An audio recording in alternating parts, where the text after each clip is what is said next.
what the challenges are, what results have been achieved. It also involves some closer cooperation between TSOs and DSOs for balancing and for other reasons.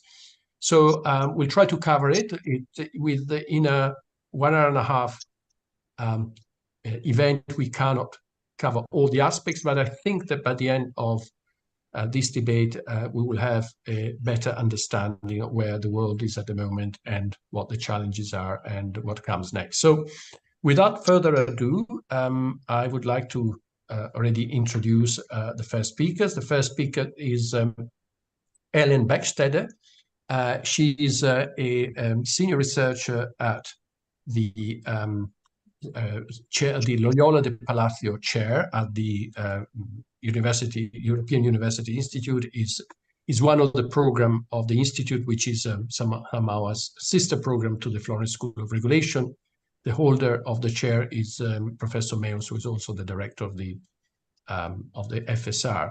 And she will be followed by Fabio Genoese. He's the co-convener of the TSO-DSO development team on demand response, and he will be providing the perspective of TSOs on the TSO-DSO interface. Then we will have a panel debate with representatives from the four main organizations of DSOs, and that will be moderated by Laria, so she will be presenting the four panelists. Audience will be then invited to reply to some polls, so that you will have an opportunity also to share your views on some of the topics that we are discussing today. We will also have later on the opportunity for questions, and please use the Q&A function on the platform, and please don't use the chat. We will try to cover all or most of the questions that are included, posted on the Q&A function. So without further ado, I would like to give the screen to Ellen for a bit of an introduction on the new role of electricity distribution system operator, and actually the research that she is undertaking at the Loyola de Palacio chair. Ellen, the screen is yours.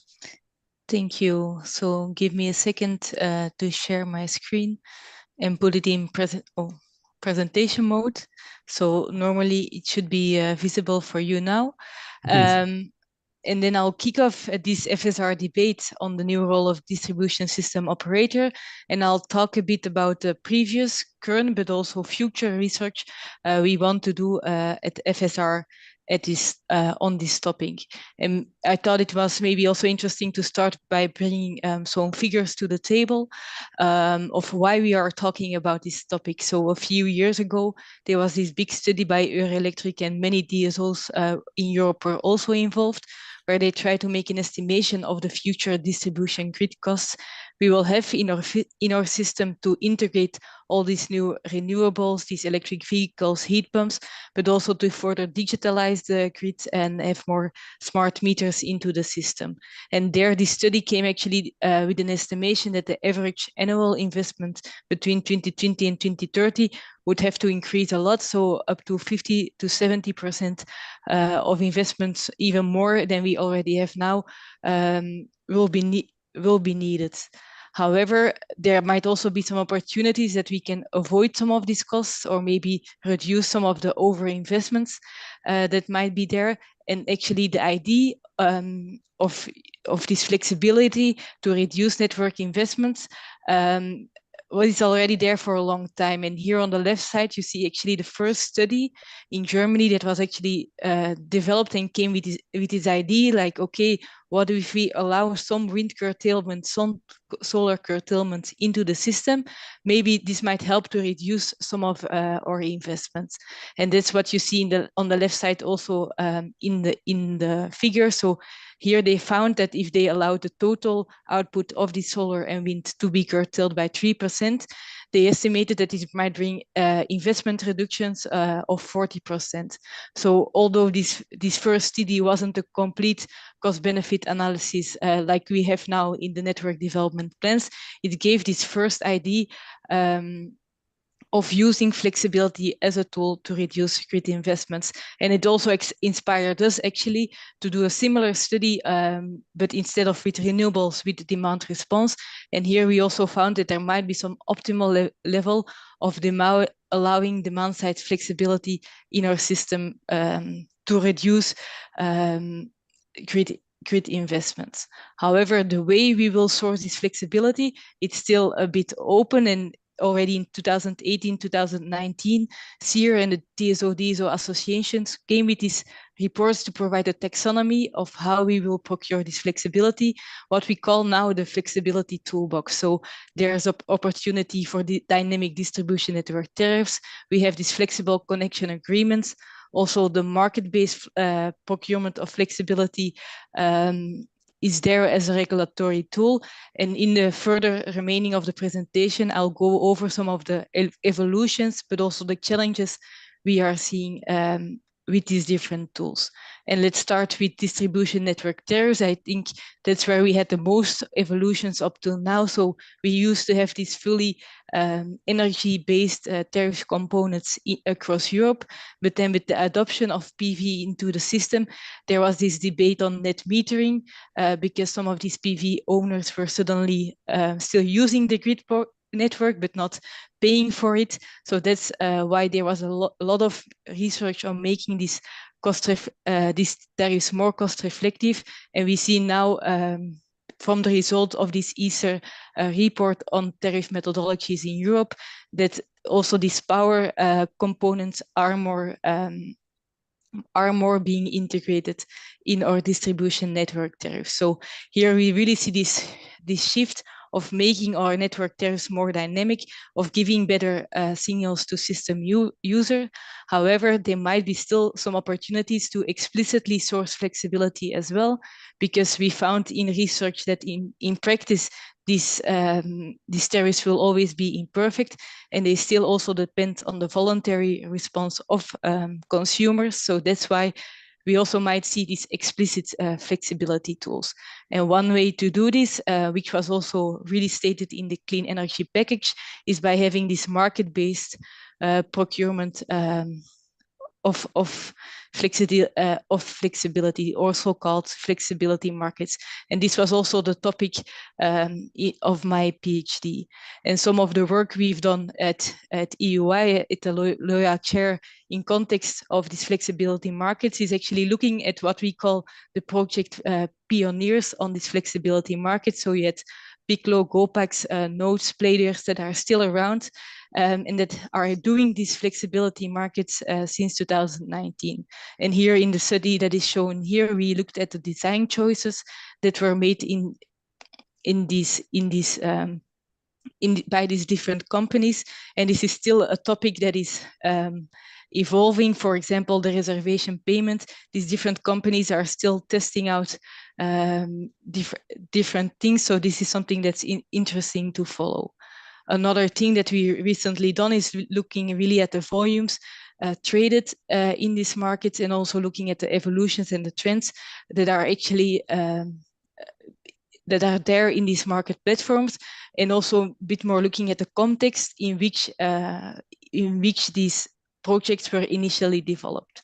And here, if we look since 2019, since the clean energy package, we see that these volumes in these markets are really growing, and also their geographical scope is really expanding.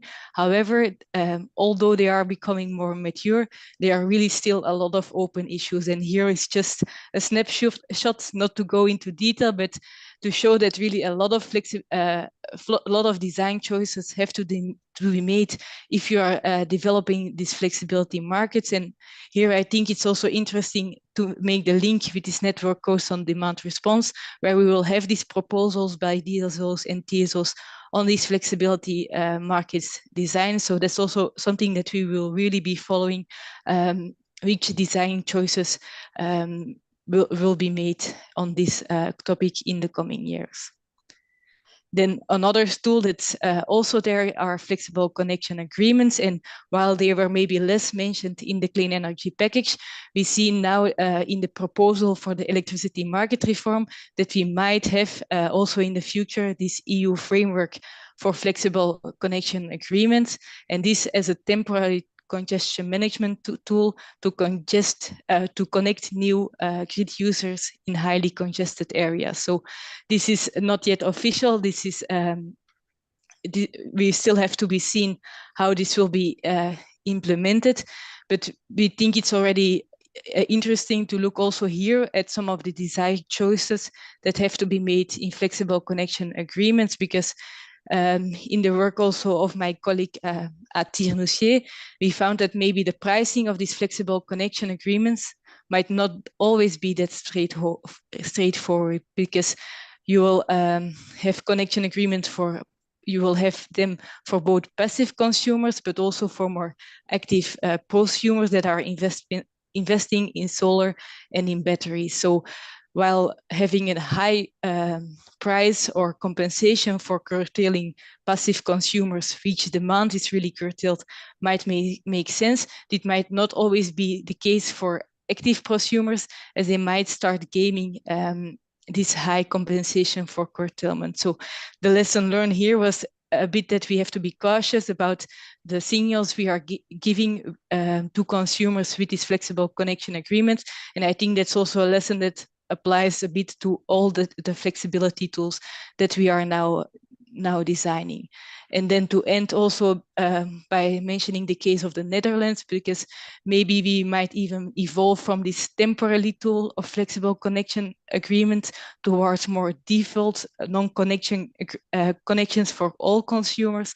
So last week there was this announcement by the grid operators and the government that they are really considering going to these default non-firm connections for everyone, because they mentioned they really need drastic measures because their electricity grid at all voltage levels is really under high pressure. And that's also what you see in these pictures on the left. So if you want to connect some load or injection on the Netherlands, you want to make a new connection in the right areas, this is no longer possible. So you really see the impact and the need for having this evolution in distribution network and the role of the distribution system operator. So thank you all for listening, and I'm looking forward to the discussions afterwards.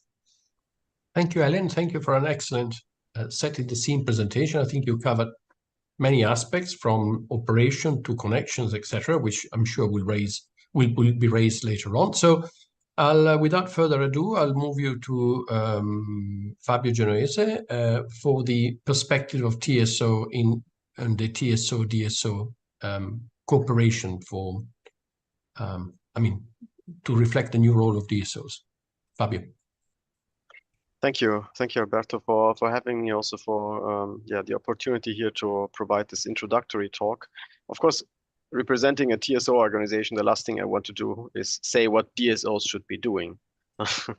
So the idea of this brief talk I will give is more to state what are the trends and how are we working together, given that it is a huge, or it will be a huge challenge to get all this delivered, which looks nice on paper, but then again, if you want to do it and implement it, it's quite a long way to do. And I think this works through a better cooperation, increased cooperation by TSOs and DSOs, and this is mainly what I want to talk about, not prescribing what the others should do.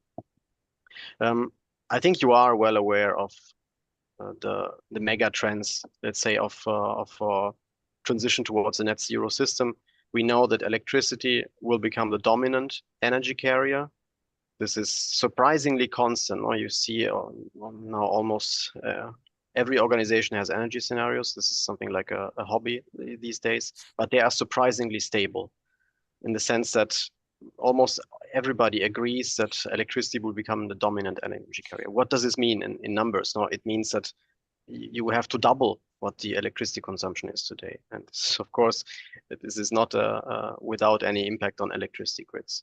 The second mega trend is energy demand, and electricity demand will mostly be met by weather-dependent power generation. Again, in our scenarios that ENSO-E is doing, towards 2050, it's almost 95% in the scenario which is more towards renewables. But even if you're not going towards fully renewables and leave some space maybe for other technologies like CCS and nuclear, it's still 80%. And we have, I think it's fair to say, we have no idea how to manage such a system. What are the challenges? Of course, it's the lack of traditional resources that today provide almost all grid ancillary services. So the fact that we keep the frequency stable, that we keep voltage in the right limits, is all provided by traditional resources. By traditional resources, I mean, well, big power plants. It's not much to hide. We will face a more volatile electricity demand profile with millions of electric cars and heat pumps. And not to be underestimated, climate change is impacting also our peak electricity usage. This year, just to give an example of Italy, we're seeing a very, very low electricity demand due to the crisis, due to the high prices. But if you look at peak consumption, it was one of the highest of the last 8 years. Because, well, when it's hot, people turn on the AC. So in terms of peak usage, it is really impacting. We see that the warm weather, the hot weather, the heat waves are impacting the pattern of how we use electricity. So what does this mean? Of course, the future power system will need more flexibility. This is apparently obvious. We see that the resources that are coming in are actually part of the solution. So the distribution connected resources will represent a large source of short duration flexibility. Again, in the scenarios, we're talking about 120 million electric vehicles by 2030 in Europe, maybe 40, 50 million electric heat pumps. If you just take their nominal power and assume that something like a derating of 10%, meaning that at the same time, you have 10% of the power that can be turned off, you're still above 100 gigawatt that you could potentially move from 1 hour to another without really a loss of comfort. Because again, shifting things by 1 hour or two will not impact people. They will not even notice it in most cases. This is huge. This is really huge. Again, to put things into perspective, imagine you want to turn on a country like Italy from night to the hottest summer day. You probably have to increase by 40 gigawatts through the day. And here you would have more than 100 gigawatt of flexible capacity. This is huge. By all means, we should try to exploit this, and I will come back to this. But what we also say is that no single technology can cover all flexibility needs. And we will see some long duration flexibility needs, probably where new technologies will have to be developed. But we also want to point out that the grid itself is a flexibility source. So there is, I think, sometimes a bit of a difficult narrative saying that we should limit or restrict ourselves in grid investments. It depends, I would also say. It depends if sometimes it is actually a better source of flexibility. What we have seen in the past, it just takes so long to plan, approve, and build grids compared to maybe other sources. But it's not, by all means, I think there's no decision towards one or the other source. It depends on the circumstances. So what does it all mean for TSOs and DSOs? Well, we think that we are going towards a system of systems. I think Alberto mentioned this in the introduction. It's not just one system, there's a system of systems. And it's going to be both more European, but also both more local, because there will be new responsibilities arising for DSOs.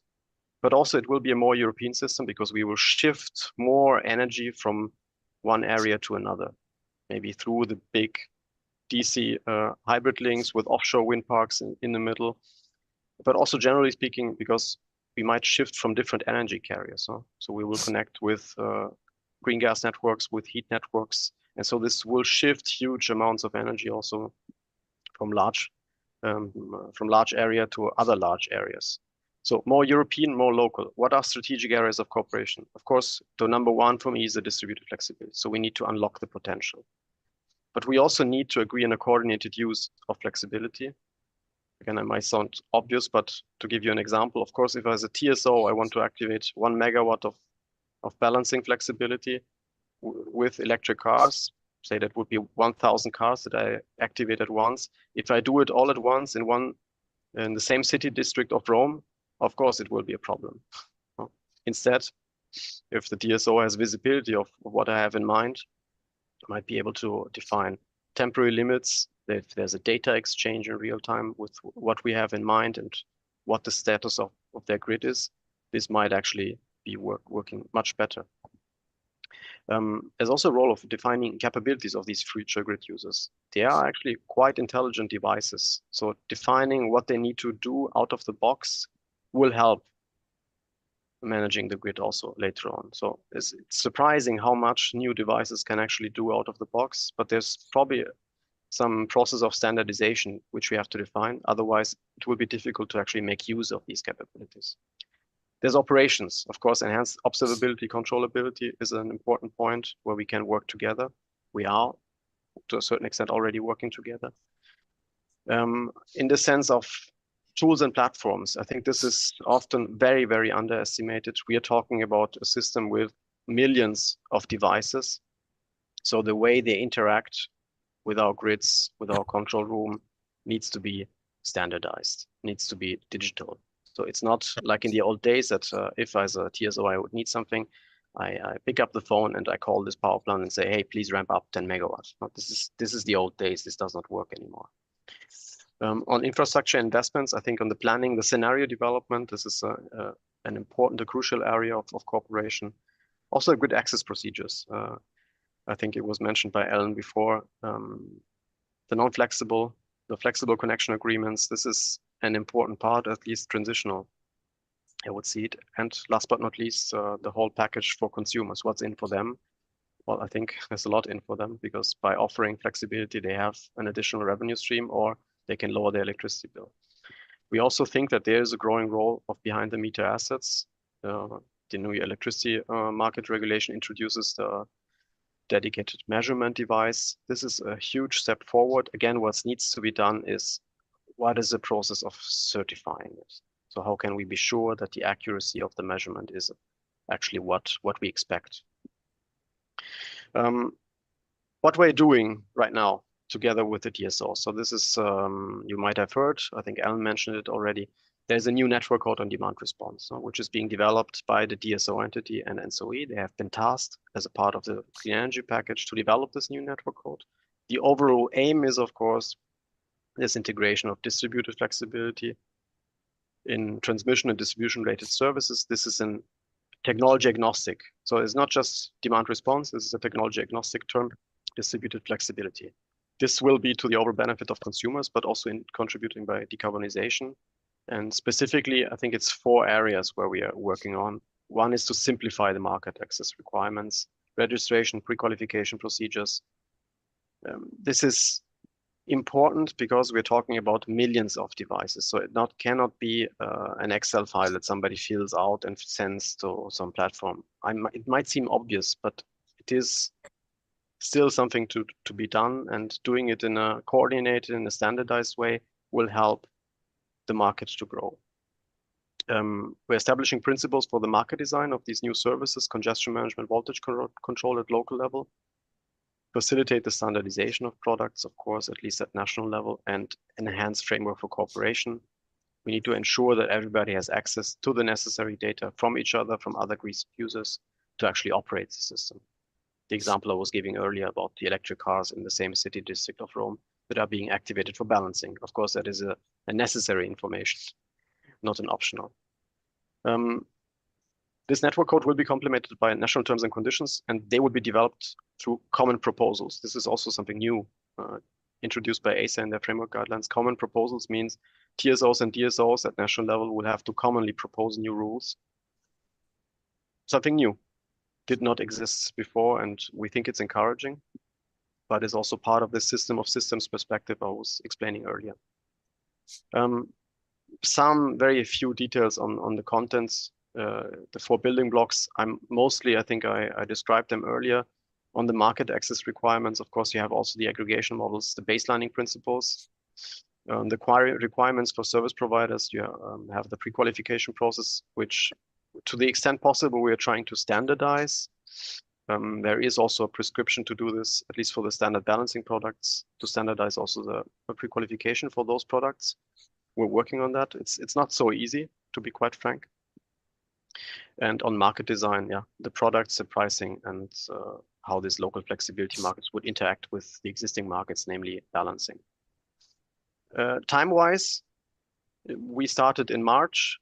this year, and this means we have 12 months until March 2024, the 8th, I think, if I remember correctly. And now we are more or less in the middle of the process, but we are also in the public consultation. I put a link in the slides. If you want to respond to the current draft of this network code, please feel free, open the link. And I think we are open to further improvements. This is a joint exercise. Sometimes it's a very technical exercise. That's why there's TSO and DSO experts working on the details, but some aspects are more strategic, and I think it's benefiting a lot from the stakeholder interaction, which leads me to my last slide. The Clean Energy Package also introduced this drafting committee. The drafting committee is basically composed of all the associations that you see on the right-hand side, and they follow closely the development process of this new network code. Actually, we are today in a meeting and I stepped out of it, leaving them discussing without me. Just to say, I think we are happy how this is working. We're also happy how the cooperation with the DSO entity is working on this regard. It's a novel. We did it, I think, for the cybersecurity network code together with 4DSO association, because the DSO entity was not yet founded, operational at least. And it's a novel for us, but all the results so far are very encouraging, and I think are the necessary steps for this net zero transition. Thank you very much. Thank you, Fabio, and thank you for providing the perspective of DSOs. And you've been very careful not to tell DSOs what they should do, and we'll now hear from them what they plan to do. So I'll pass now the screen to Ilaria. Ilaria. Thank you very much, Alberto. Very interesting introductory presentation. So yes, now we open the panel debate, and we have asked our panelists to give a first round of introductions, of statements, commenting also on the previous two presentations. So we will start this round. Each panelist will have approximately 5 minutes. Let's start then from our first panelist, Gert de Blok, who is Secretary General at SEDEC, the European Federation of Local and Regional Energy Companies. Please, Gert.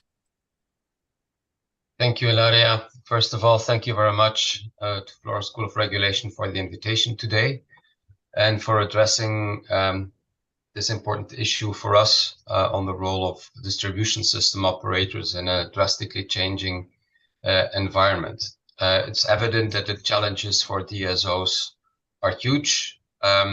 Would say you have on the one side massive deployment of decentralized renewables where weather conditions determine the supply, and on the other hand, massive new electricity demand that will be coming, where, as an example, EVs and heat pumps, where it will be the customers individually that determine the timing of demand.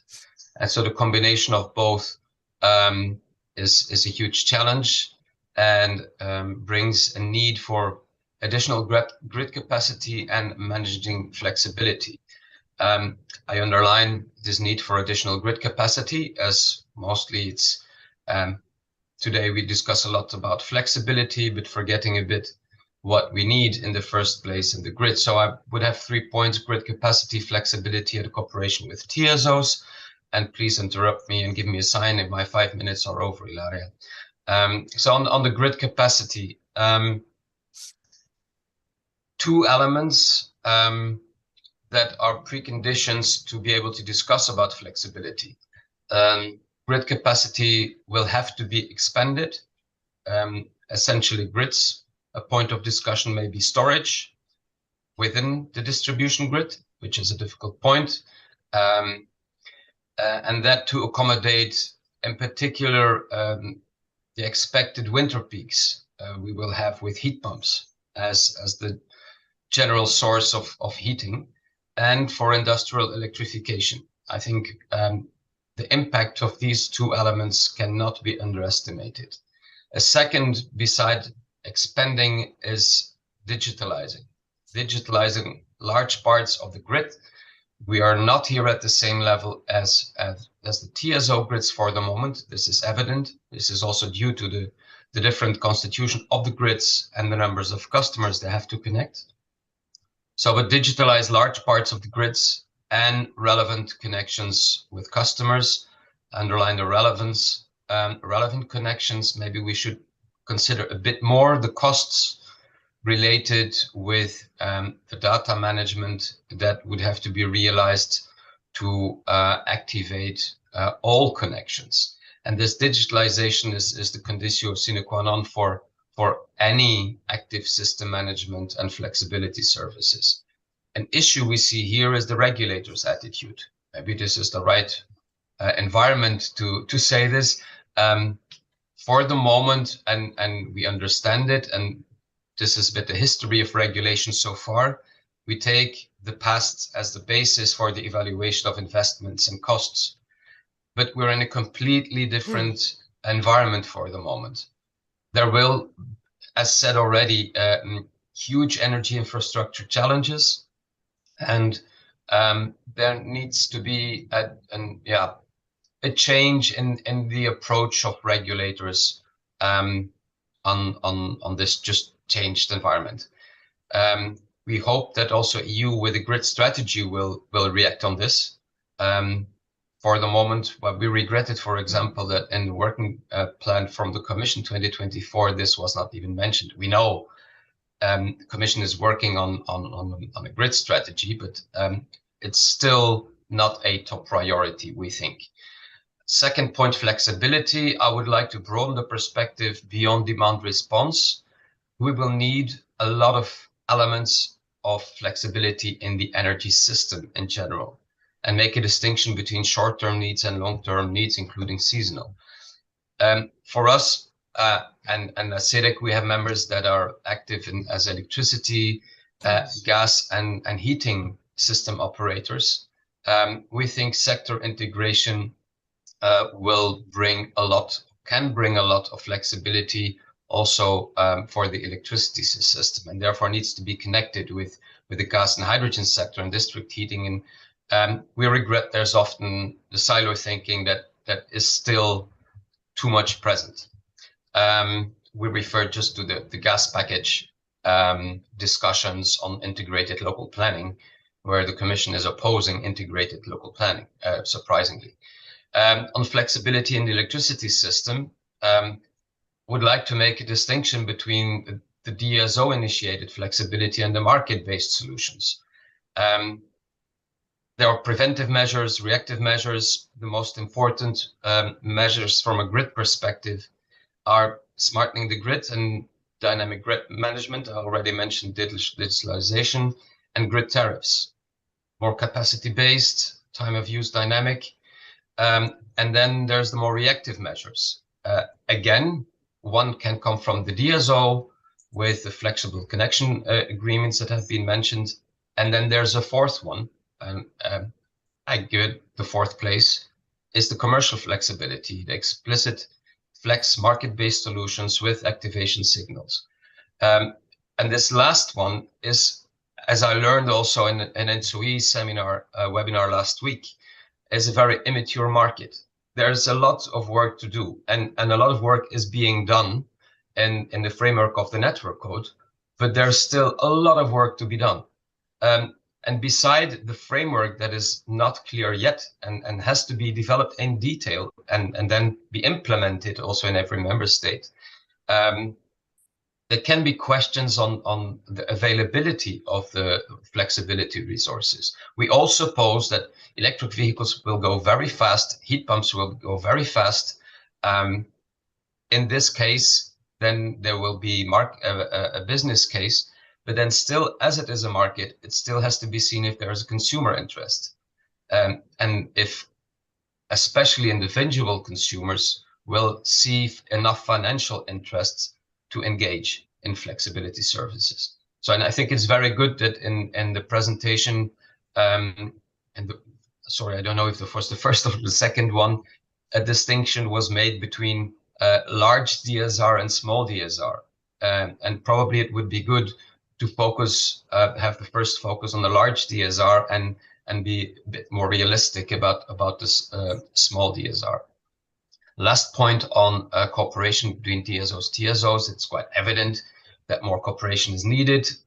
Decentralized generation has brought the center of generation at distribution level, and we have to manage together the flexibility that is available. It's not always evident.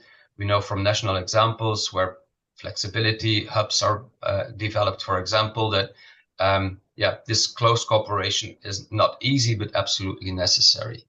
I still think, and I don't want to anger Fabio, but that TSOs still have to mentally adapt sometimes and have a bit less the big brother, small brother behavior. But we're getting closer to real same level agreement, but we think there's still some room for improvement. But we're convinced this will come with more intense cooperation on network codes and on TYNDP, where also still a lot can be done.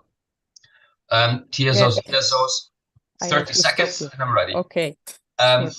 We're in the introductory description of this webinar, we said similar functions of the TSOs. TSOs similar, but certainly differences that have to be taken into account when discussing about flexibility.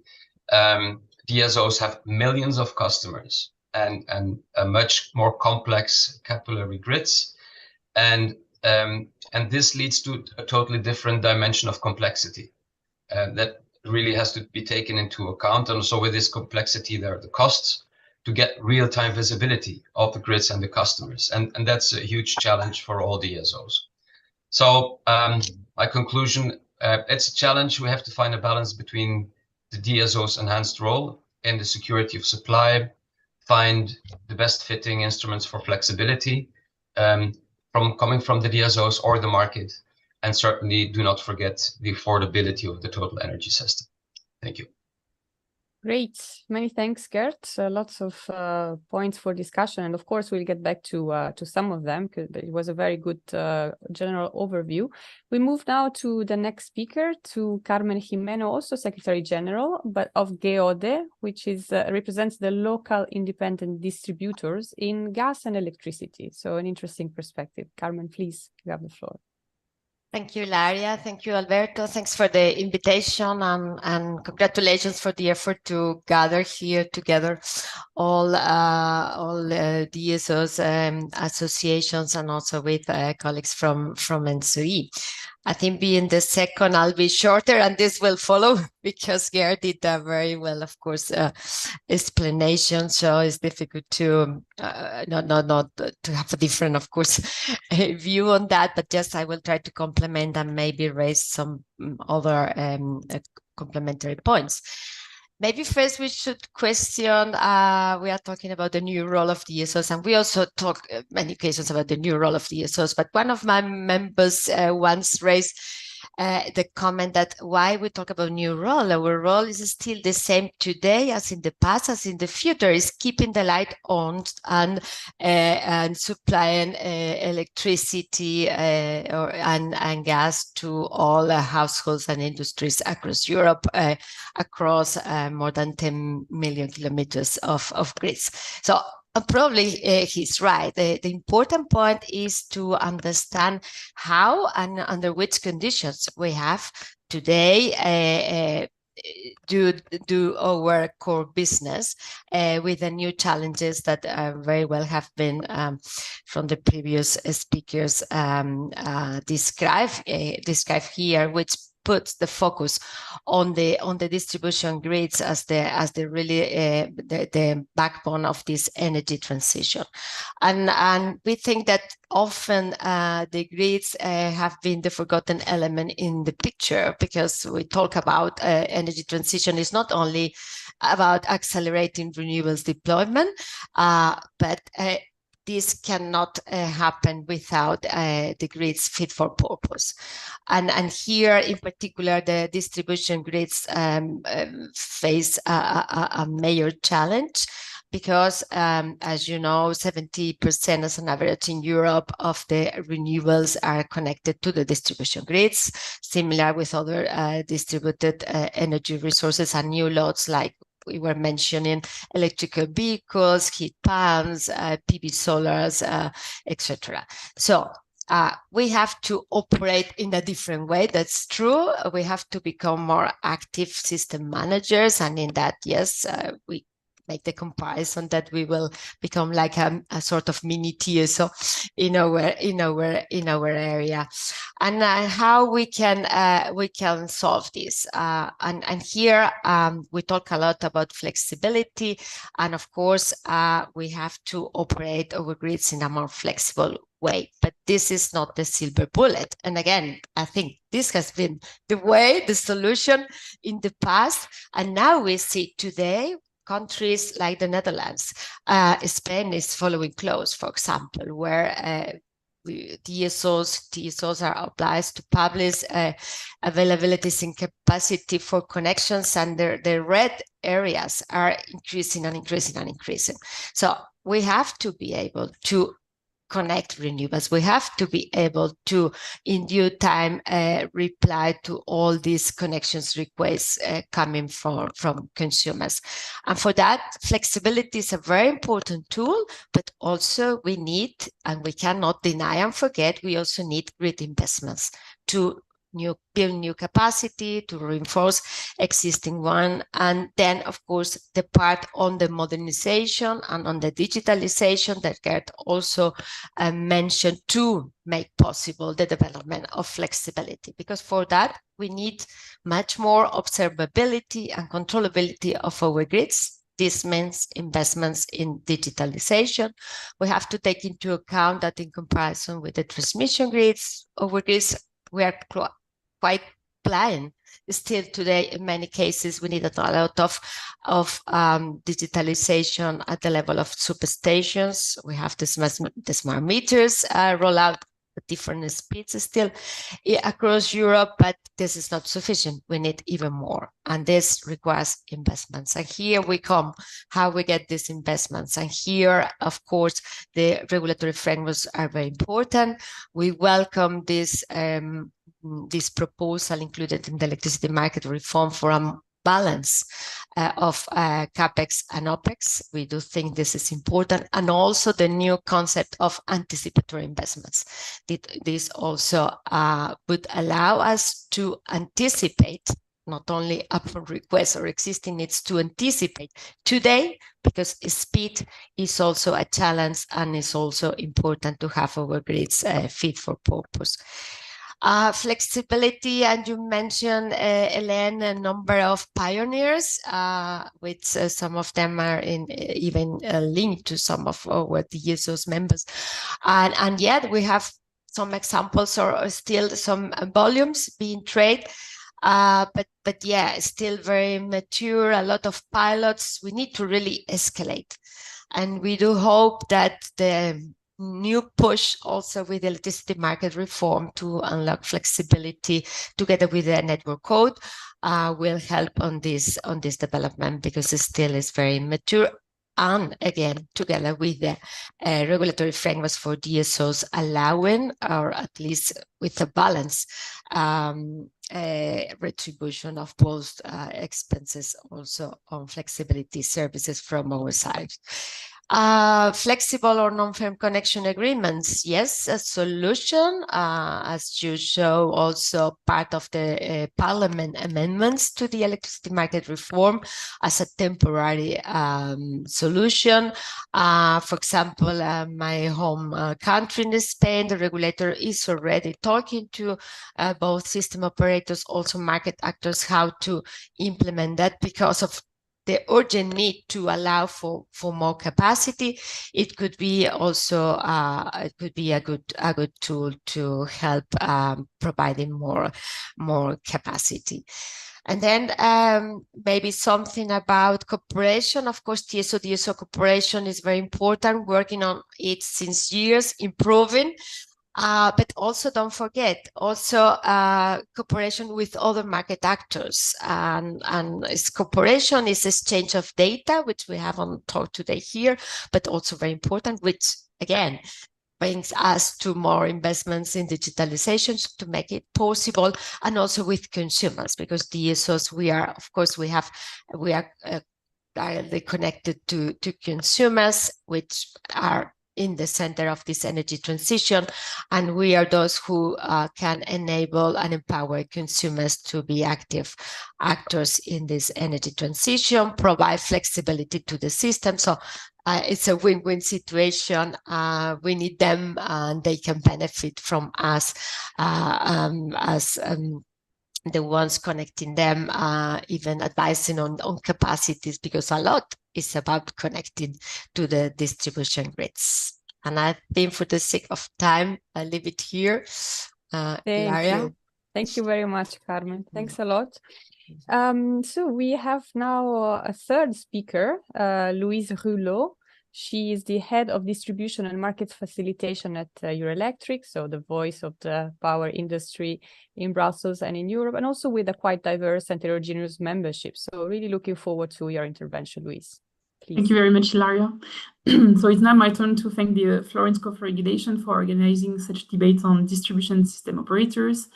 I'm quite delighted to see that there's an increasing awareness about the distribution grids in the debate, especially related to the energy transition.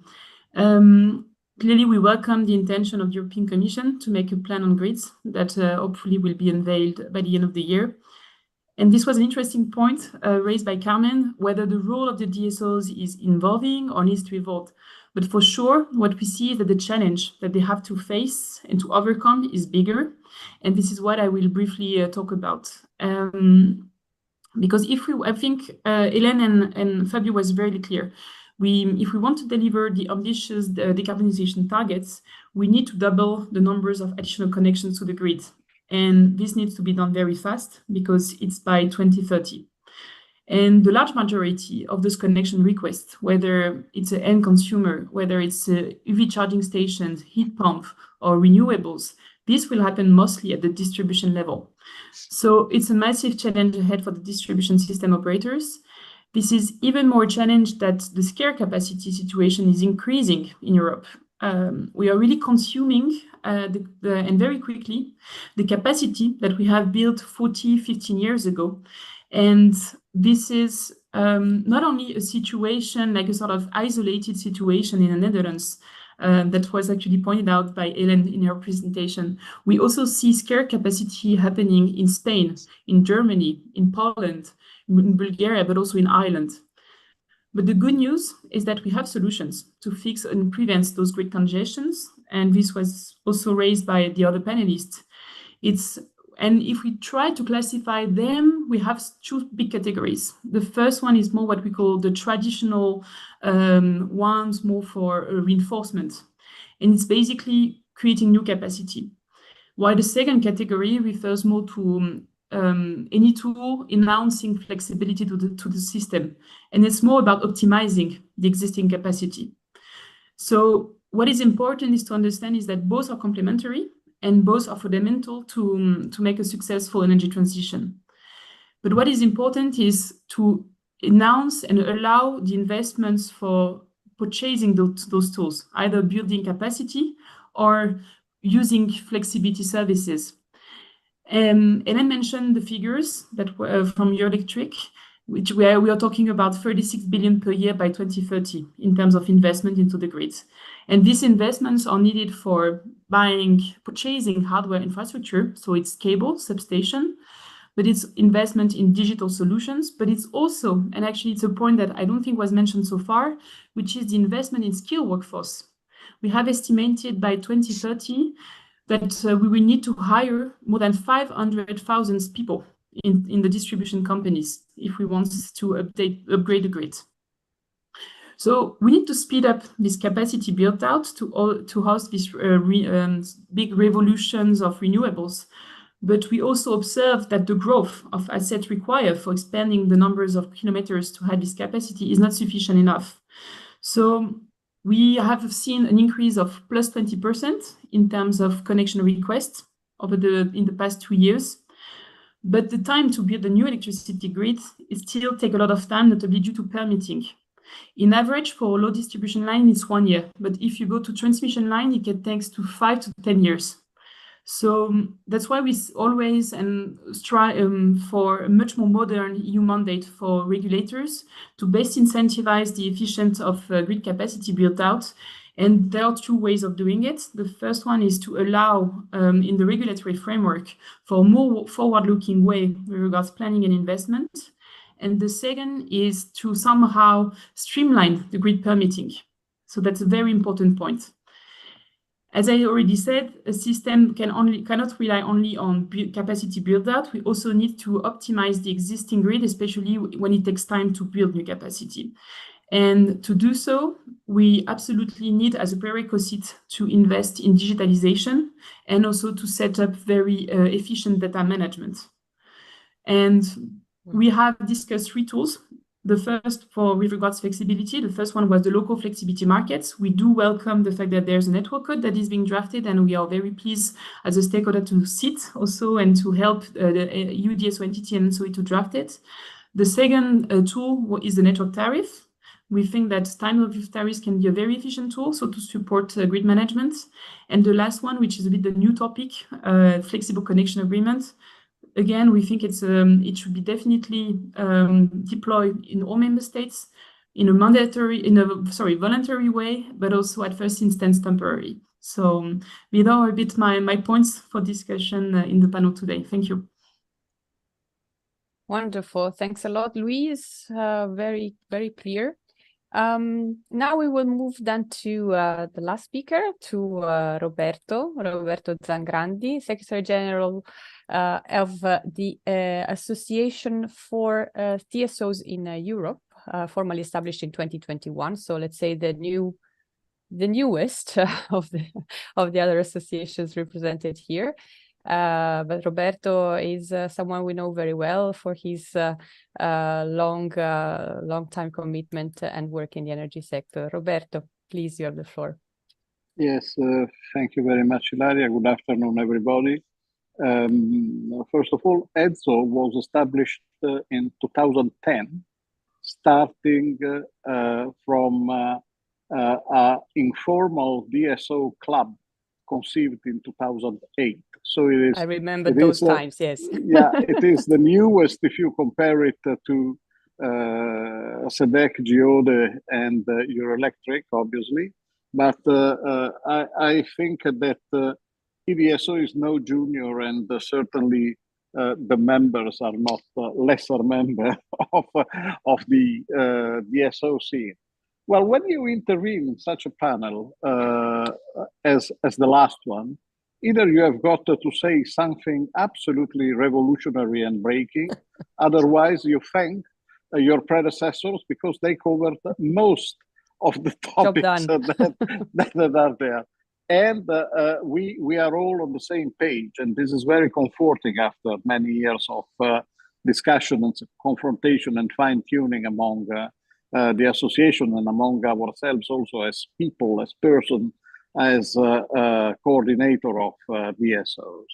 I think that the points that raised Gert on the attitude of Big Brother and Little Brother are very much timely and very much in line with what is the general perception. That is the attitude sometimes that must be changed in the relationship about the topics that are common in the interest of DSOs and TSOs.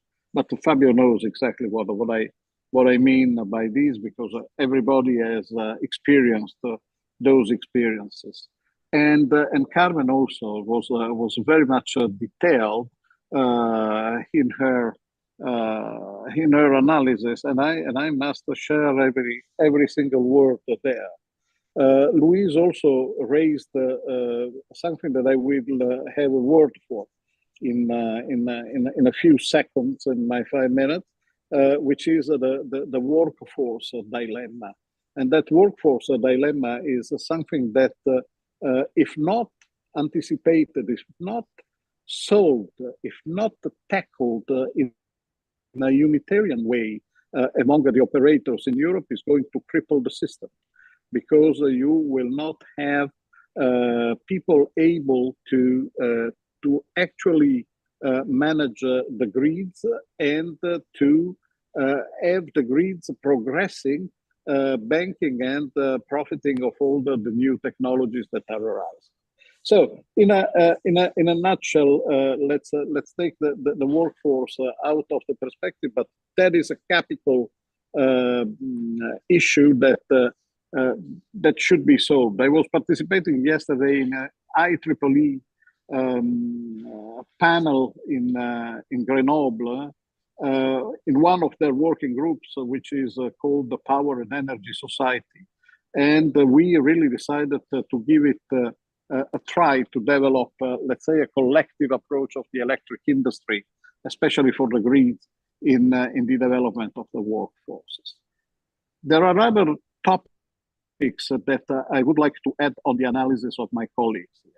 One is the, of course, digitalization, but the technology that must be tackled not when it is there and it is available, but in our opinion and in the opinion of my members, that must be imagined and forecasted with many years in advance, and with a capacity in terms of ability of the DSOs especially to be ahead of the curve. EDSO did publish in the past days a tool which is called Technology Radar. The Technology Radar is the summary, it is an executive summary of the immense work that has been done by a working group within our technology and knowledge sharing committee in view of forecasting the technologies that will develop over the next years and that will affect the DSO industry. And these are divided into relevance of the impact that they have on the DSOs and the time cluster where we think that this technology become mature enough to have an employment and a use by the DSOs. And this is available on our website. And if you want to just go and search for it, this technology radar on the search string, and you will land on the right page. We believe that the early identification of new technologies and technological trends also can prevent painful disruptions, not only of models, but of the viability, financial and economic viability of the DSOs.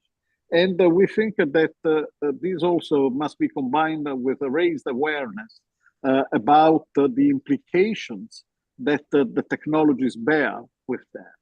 I would draw your attention on that document that has been published by the Commission in early October, and that it is a series of recommendations on the risk assessment of 4 highly advanced technologies that are emerging. And one for all, they list it in this way. Sorry, I'll check. Semiconductors, artificial intelligence, quantum-related technologies, and biotechnologies. Also, if you are interested here, you go and check. But I would only say that under the chapter artificial intelligence technologies, they list, the Commission lists high performance computing, cloud and edge computing, data analytics, computer vision, language processing, object recognition.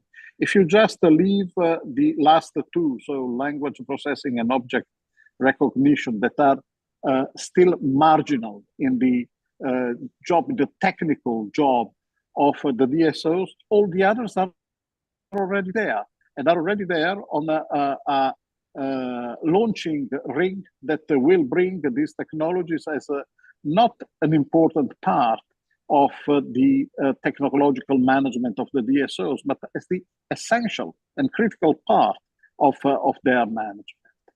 And if we have the ability to correctly forecast and put this approach around the technologies in the right perspective in the DSO business. Well, dear friends, what is opened here is a brand new chapter in the analysis of the operational efficiency of the DSOs and TSOs alike.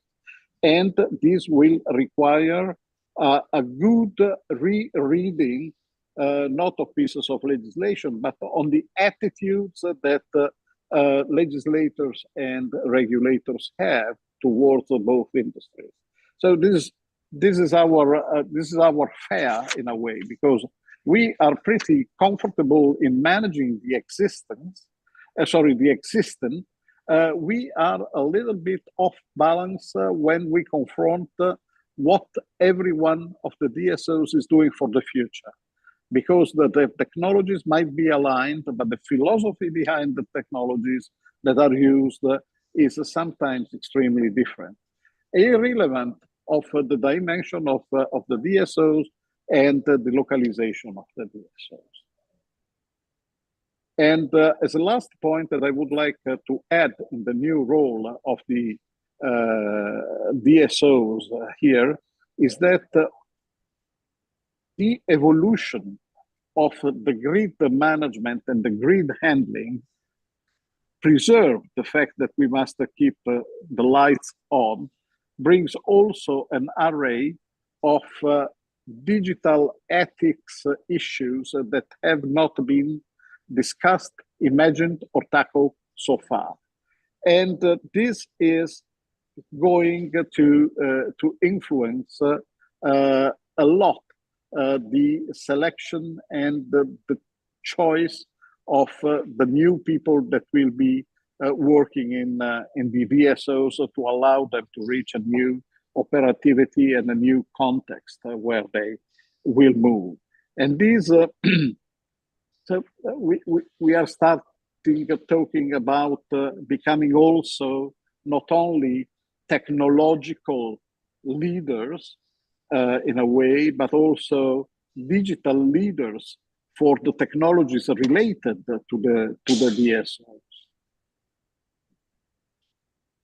We have organized 2 weeks ago as EDSO a meeting with 30 top representatives of transmission and distribution original equipment manufacturers, so the equipment manufacturers, and our DSOs. We tackled, after 1 year working in a separate working group, the issue of transparency and reciprocal information about the investment plans from the DSOs on one side and the production plans from the original equipment manufacturers on the other. And we did it in the respect of the market rules and all the prescriptions and all the recommendation of a couple of lawyers, etc., etc. But the point is there. If you start enlarging the cooperation with the real stakeholders of your industry, you see that you are moving in a maze that is becoming a little bit too narrow in its ways out, and that needs a profound revision. We shall do the same with Europa cables, because cables are quite a big issue. And Louise mentioned also something related to the longer waiting time. You cannot wait for a transformer up to 22 months nowadays. You cannot start planning a big interconnector relying on the fact that it's not yet certain that your cable will be ready in 2027, and that you don't know. Yeah, that Roberto, you don't know. Sorry. Yes, I'm closing, Eladia. Okay. And that's it. So these are the things that I would have liked to also add on the discussion. There is a role that is the role that we always discuss here, and there is another role which is the industrial role that has got equal not only dignity, but importance to be considered also in this context. Wonderful. Thanks a lot, Roberto. Many interesting points also on the technology, the importance of being technological leaders, and but also the philosophy and ethics related to that. Thank you very much for adding these further points. We are running a bit late, so I will immediately give the floor to Alberto after this very interesting discussion for some polls that we have prepared and that we would like, on which we would like to have your opinion. Please. Yeah, thank you, Dario. Thank you to the panelists for their first introductions. Tomiris, if we can run the first poll. Yes, we prepared 3 polls, 3 questions. They are more general because we didn't want to go into the technical details. So we expected our panelists to go into those. So the first one is, with the energy transition, the DSOs are facing new challenges. We've heard all panelists referring to them. Which is, in your view, the most difficult one to deal with? Is it about planning and developing the network to accommodate a much larger share of renewable-based generation? Is it to operate the system in the presence of larger share of variable renewable-based generation, so not just the expansion, but also the operation of the system, or to take full advantage of demand response and other flexibility resources? Or you think that we're missing some of the, and there is another challenge. We've heard the challenge of the sort of industrial challenge, the human resource challenge, etc. So please vote. The panelists won't be able to vote. Right, I think it's interesting. I think we've covered all of them. There is only one respondent who think there is something else, and there is a slight majority has to do with the sort of physical development of the network. Good, excellent. Then we go for the second one. This is probably more controversial.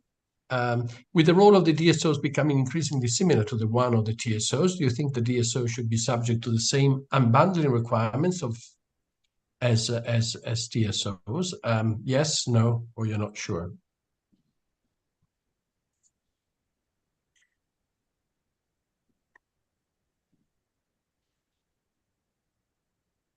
Okay, maybe the audience is thinking.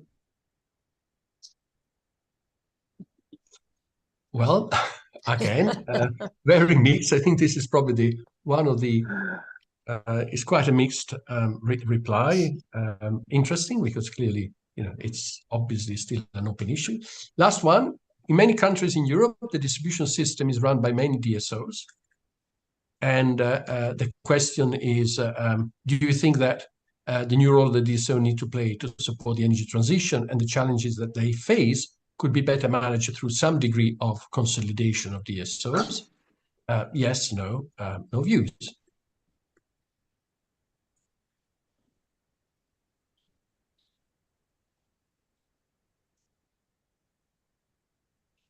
Okay, I think here we have, at least from the audience side, a clearer message. But this is the audience, and maybe we go now back to our panelists to see what they think of the result of the polls. So, Ilaria, I don't know how you want to. Yes. So, okay, I will mix a bit the order. So I will start from Luis. Yes. Please. Actually, for the question 1, I would have add 1 vote to the one that says something else.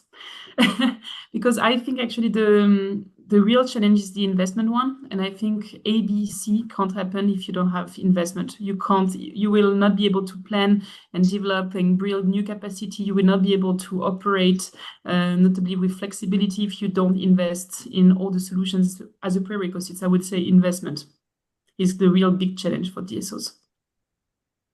Okay, excellent. Any other views on the other 2 questions? And also the question about the unbundling, it's an interesting question because if I'm not mistaken, more than 90% of the DSOs are not unbundled because there are small DSOs, less than 100,000 connected customers. And I think there's a reason behind it, because the impact on the market, that with regards to activities that they can do is so limited. And on the other hand, providing them a bit of flexibility to run their business especially in local areas, is actually needed. So I would have said that no, I don't think we need more unbundling. And for the question 3, I think it's also very interesting questions, because I know that in some countries like Sweden, they are trying, notably with some incentive, to consolidate much more, notably for scalability reasons. But on the other hand, I think there's also other things to consider with regards the diversity of DSOs. It's not only a matter of sizing, it's also a matter of shareholding. It's a matter of activities, some are doing gas, electricity. So consolidating DSOs is not an easy, actually, task, I think, especially when we look at all the different diverse dimensions. Yeah. Okay. Thank you very much. One of the next challenges indeed. So, Carmen, would you like to comment too, please? Sure. I think I for the first one, I agree with Luis on the need for investments. So it would be something else, clearly. However, I would like to highlight the importance of network planning that maybe we all have not really elaborate properly on that, because this is clear a very important ally for the DSOs to face the new challenges. It's not only that there are new provisions already in the existing electricity directive and in the upcoming one even more, but that is really a very important tool for us DSOs to prepare our grids for the new challenges and to make them more resilient. And a lot of DSOs are working on the topic, even developing these digital twins themselves. There is also a European project. This is, of course, huge and very ambitious, but starting at least by the companies themselves. So I want just to highlight this point here. A need for further unbundling or similar rules on unbundling as the TSOs. Well, the big difference is first ownership unbundling, as you know, which we don't think is necessary at the DSO level. Here, I think we in that respect, we are different, and also in terms of the position in the market and the capacities are not similar, so it's not needed. There is, of course, in the case of the DSOs, the minimum rule for those DSOs below 100,000 connected customers, as Luis was referring, which it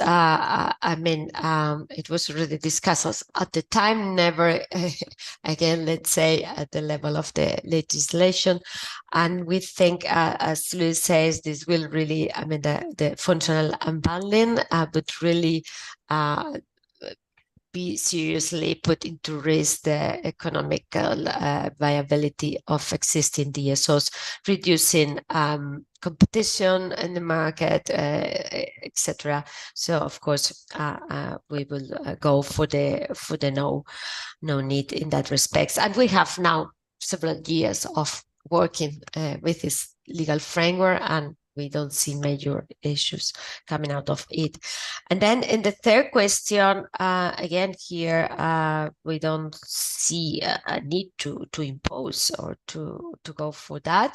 I think despite the liberalization of the energy markets already started in Europe in the 19th, we see a large number of players. Of course, I guess those considering, yes, probably they think about the economic of a scale we're talking a lot of investments, digitalization, but of course, don't think DSOs, they live alone themselves. I try to, of course, ally with other colleagues at the national level mainly, etc. So to of course do joint purchase and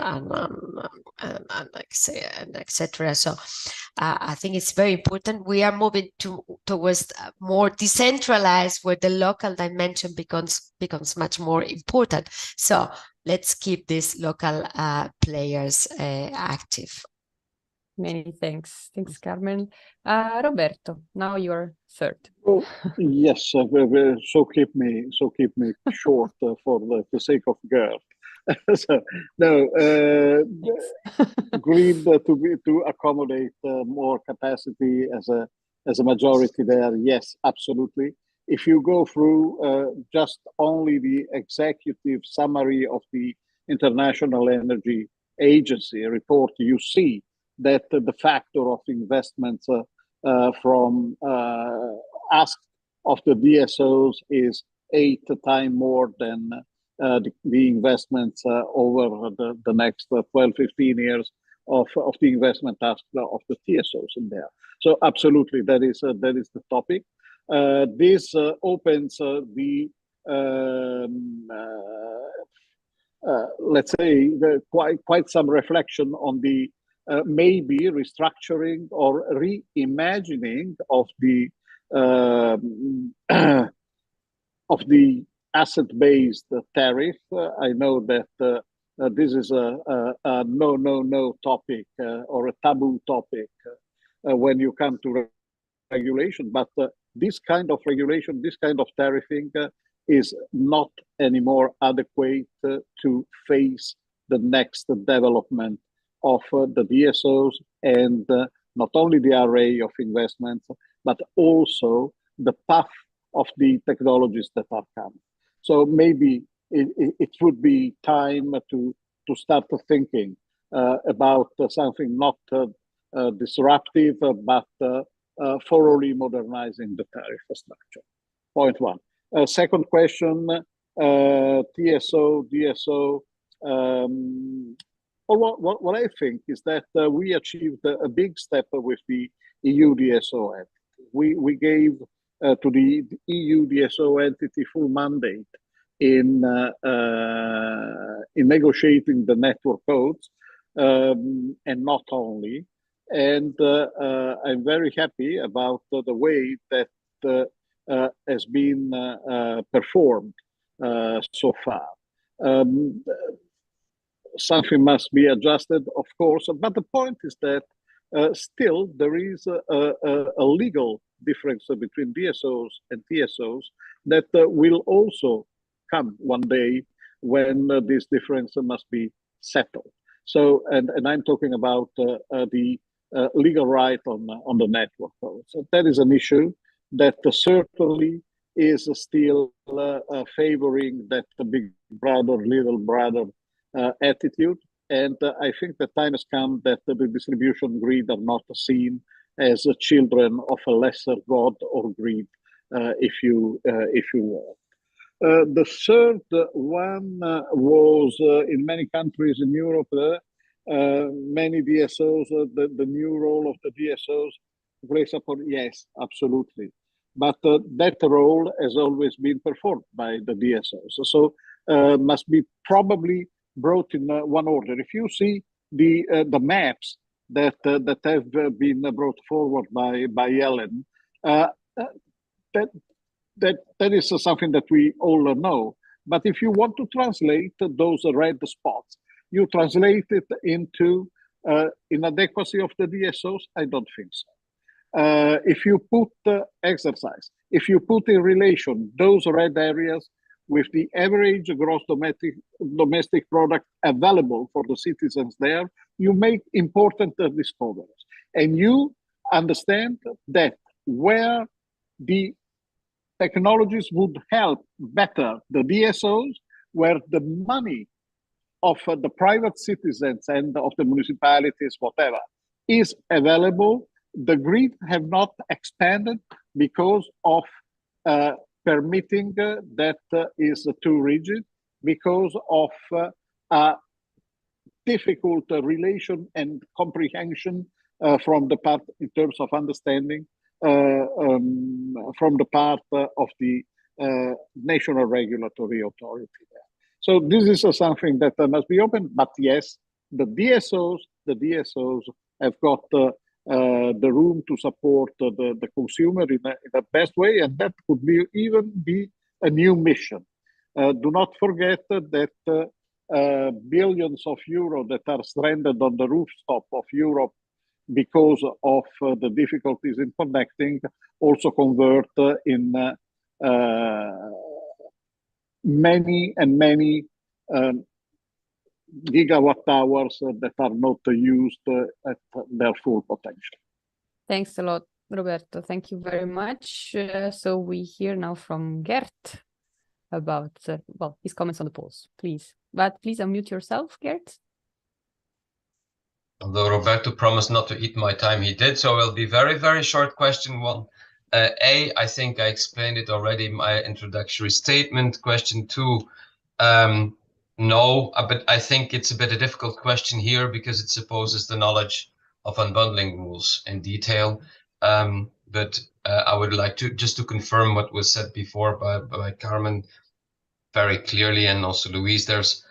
We don't see the need because there's no issue, and it would lead to reduced competition in the market. And there's a whole reasoning behind why it has been done, not to impose unreasonable costs on entities of a smaller scale. And then the third is, in fact, linked with that. I would say there's a big and small have advantages and disadvantages. And for the smaller ones, the system has come to them. So in a decentralized energy system, you're better aware of your customer needs, better aware of the local opportunities for renewables projects. So it has advantages, but at the same time, there is a need for for enhanced cooperation between DSOs, preferably than at national level, because they have the same legal framework. But so A, B, B. Thank you. Well, I guess we will have to at some point start, enabling the speakers to vote as well. But thanks. These were all very interesting reflections. So I really now give the floor to Alberto. We have a few remaining minutes, so it's really up to you what you would like to do. I see Fabio would like maybe to come in with some comments. No, a very short statement. I mean, you mentioned it so often, the older brother. I have an older brother myself. So I remember very well how it was to grow up with somebody else next to me who was certainly more experienced than myself. But to be frank, I did not perceive it negatively. Actually, I have wonderful memories, Ciao Massimo, and I learned a lot from him. You seem to have different memories with your older brothers, so it's a pity for you, let's say. But in any case, let's say at a certain point, I started doing things by myself, and there was no more old and young. They were just brothers. Looking how today the NSOE and the DSO entity are collaborating for drafting this new network code, maybe it's too much to say that we are brothers, but it's safe to say that we are at an equal level by regulation and actually by the facts, because we're writing this together. Maybe on the 3 polls, I don't want to comment on them separately. I just want to say, I think on the investment needs, looking at the past decade, we have constantly underestimated the investment needs consistently. And so we do too little and we do it too late, because then all the procurements, the permitting is taking longer than expected. So going forward, we cannot afford this for the energy transition. Thank you. Many thanks to you, Fabio. Very interesting points. Alberto. Yes, we have only a few minutes left, but I would like to take the opportunity to have a final round, but I will ask everybody to stick to 30 seconds, and is regarding the role of prices to manage these challenges. How, because we've heard a lot about planning, operation, etc. Where do prices come into this picture? Would, for example, peak load pricing help with harnessing demand response? Would there be, are consumers reactive to prices? Could also prices be used, to manage non-firm connections, etc.? So please, 30 seconds. I think we resume the initial order. So I would say Fabio, and then it was Gert, then I think it was Carmen, Luis, and Roberto. Please, 30 seconds. Fabio. Yeah, I think through a participation in markets, that's the first and most important point. So far, this is not happening at large scale yet, and this is the most important point. Then there can be other measures like peak load pricing or more dynamic grid tariffs that also certainly help. But I would say let them participate in the market. Okay. Thank you. Excellent. So, Gert? I referred to relevant connections before. So I think on prices, this also counts. Yes, I think customers may be interested in peak load pricing or in time of use pricing, but on the condition that they have load that they can do something with. So, and that has to be balanced with the costs and the investments needed to have every connection capable of doing it. Thank you. Carmen. Maybe from a more general approach back to, I think it's very important that the grid drivers really provide price signals to consumers, incentivizing them to behave in a way which promotes an efficient use of the grid and at the same time provides them some, of course, opportunities and savings, because consumers, this is what they are looking for. And maybe here a point that in some cases, of course, it's they get the bill through the supplier, right? Where in that case, the DSO grid tariffs, grid costs are somehow hidden or not so easy to identify by the consumers, and sometimes also the price signals might be confusing. So it's not such an easy topic. May require another debate of yours how to address these issues. Thank you. And so, Luis. Yes, thanks. I think it's a case-by-case assessment from the DSOs. It's the regulation says that they have to go for the most cost-efficient solution. So in some cases, it would be more TOU tariff. Some it can be flexible connection agreements. Sometimes it could be more capacity built out. And at the end, what matters is to allow the DSOs to have auto solutions to set appropriate remuneration schemes. So this should help a lot to unlock this flexibility potential. Thank you very much. And Roberto, 30 seconds. 25.